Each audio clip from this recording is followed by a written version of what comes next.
हिंदू धर्म में 33 करोड़ देवी देवताएं हैं। सभी देवी देवताओं से जुड़ी कथा कहानियां पौराणिक ग्रंथों में मिलती है। देवराज इंद्र की बात करें तो उन्हें देवताओं का राजा कहा जाता है, लेकिन इंद्र देवताओं की एक पदवी होती है। हिंदू धर्म में प्रमुख देवी देवताओं की पूजा की जाती है और मंदिर भी होते हैं। लेकिन क्या आप जानते हैं कि आखिर क्यों इंद्रदेव की पूजा नहीं की जाती और न ही इंद्रदेव की पूजा के लिए कोई मंदिर बनवाए गए हैं?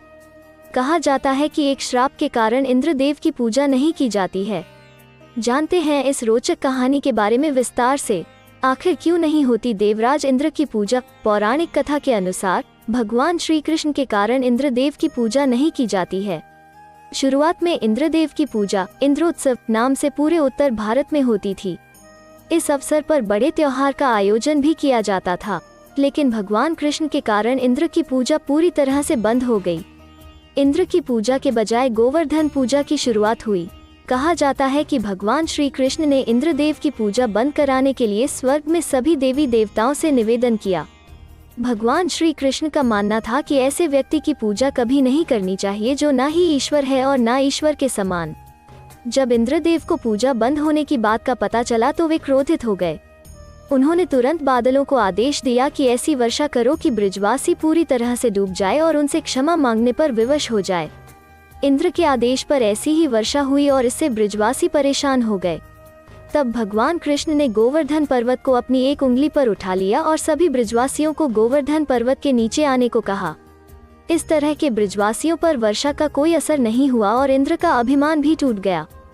इंद्रदेव को मिला था 100 योनियों का श्राप। इंद्र के चित्रों में उनके शरीर पर असंख्य आंखें दिखाई देती है। दरअसल ये आंखें गौतम ऋषि द्वारा मिले श्राप का परिणाम है। पद्मम पुराण में वर्णित एक कथा के अनुसार इंद्र स्वर्गलोक में अप्सराओं के साथ कामवासना से घिरे रहते थे। एक दिन जब वे धरती पर विचरण करने आए तो उन्होंने एक कुटिया के बाहर गौतम ऋषि की पत्नी देवी अहिल्या को देखा। अहिल्या सुंदर और रूपवती थी, जिसे देखते ही इंद्र उन पर मोहित हो गए। छलपूर्वक अहिल्या को पाने के लिए इंद्र ने अपनी माया से रात को सुबह जैसे वातावरण में बदल दिया। गौतम ऋषि को लगा कि सुबह हो गई और वे कुटिया से निकलकर स्नान और पूजा पाठ के लिए बाहर चले गए। उनके जाते इंद्र गौतम ऋषि का वेश धारण कर कुटिया में चले गए। अहिल्या इंद्र को गौतम ऋषि के वेश में देख पति समझ बैठी। गौतम ऋषि ने नदी में आसपास का वातावरण देखा, जिससे उन्हें अनुभव हुआ कि अभी सुबह नहीं हुई है और वो अपनी कुटिया की तरफ लौट गए। कुटिया लौटते ही उन्होंने देखा कि उनके वेश में कोई दूसरा पुरुष उनकी पत्नी के साथ रति क्रियाएं कर रहा है। गौतम ऋषि ने क्रोध में आकर पत्नी अहिल्या को जीवन भर पत्थर की शील बनने का श्राप दे दिया। उन्होंने इंद्र से कहा कि तुमने यह सब केवल एक स्त्री की योनि पाने के लिए किया। तुम्हें योनि की इतनी लालसा है तो तुम्हें वही मिलेगी। तब ऋषि ने इंद्र को 1000 योनियों का श्राप दे दिया और इंद्र के शरीर पर 1000 योनियां निकल आई। लेकिन इंद्र को अपनी गलती का एहसास हुआ और उन्होंने गौतम ऋषि से क्षमा मांगी। फिर गौतम ऋषि ने उन योनियों को आंखों में बदल दिया। यही कारण है कि इंद्र की अधिकतर तस्वीरों पर असंख्य आंखें दिखाई देती है।